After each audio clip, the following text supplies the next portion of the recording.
Vladimir Poutine, homme d'État, homme politique. Mais qui est cet homme?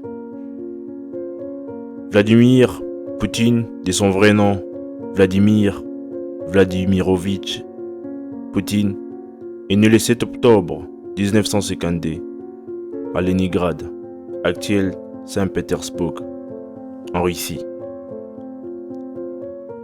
Issu d'un milieu modeste, il est troisième enfant et le seul survivant après le décès de ses deux frères aînés, Victor et Oleg, décédés en bas âge dans les années 30.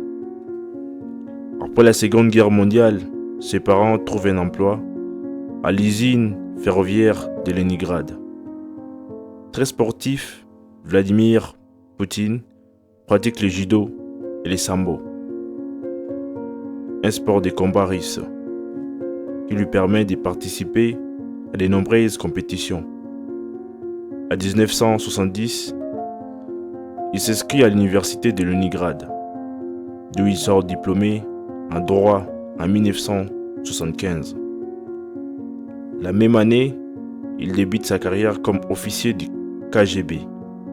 En 1985, il est affecté au service de contre-espionnage de Dresde, en Allemagne de l'Est, où il passe 5 années sous le nom d'officier Platov et obtient le grade de lieutenant-colonel.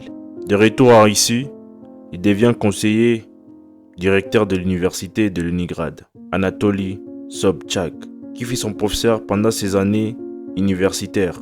En 1991, lorsqu'Anatoly Sobchak est élu maire de Leningrad, Vladimir Poutine le suit.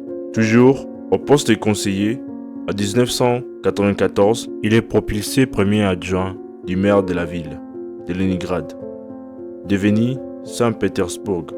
De plus en plus influent, il se fait remarquer par Boris Eltsine, qu'il rejoint en 1996 à la présidence russe, à Moscou. Il dirige notamment le FSB, Service fédéral de sécurité, qui remplace le KGB, avant d'être nommé Premier ministre de la Fédération de Russie en août 1999. Quelques mois plus tard, suite à la démission de Boris Eltsine en décembre 1999, il assure la présidence par intérim. Le 26 mars 2000, Vladimir Poutine est élu dès le premier tour, deuxième président de la Fédération de Russie. Puis réélu en mars 2004, ces deux mandats permettent au pays de se relever économiquement. Vladimir Poutine souhaite rendre la Russie sa grandeur d'antan pour lutter contre l'exil fiscal des oligarques financiers.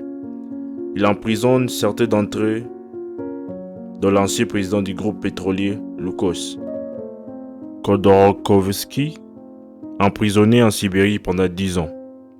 Lors de la campagne présidentielle de 2008, Vladimir Poutine désigne Medvedev comme son successeur légitime à la présidence de la Russie, sous la bannière du parti Russie Unie, à condition qu'il soit nommé Premier ministre en cas de victoire.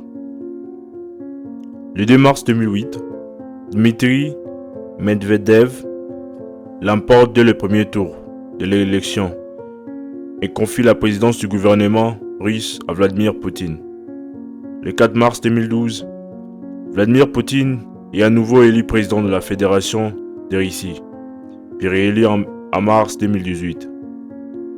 En 2020, plusieurs médias russes font circuler des rumeurs concernant l'état de santé de Vladimir Poutine, qui souffrirait notamment des maladies de Parkinson. Information démentie par le Kremlin. Côté vie privée, en 1993, il épouse Lyudmila Shkrebneva, une ancienne hôtesse de l'air de l'Aeroflot. Le couple donne naissance à 2 filles, Maria, née en 1985, et Ekaterina, née en 1986. En juin 2013, lors d'une interview télévisée, le couple annonce avoir divorcé après 30 ans de mariage.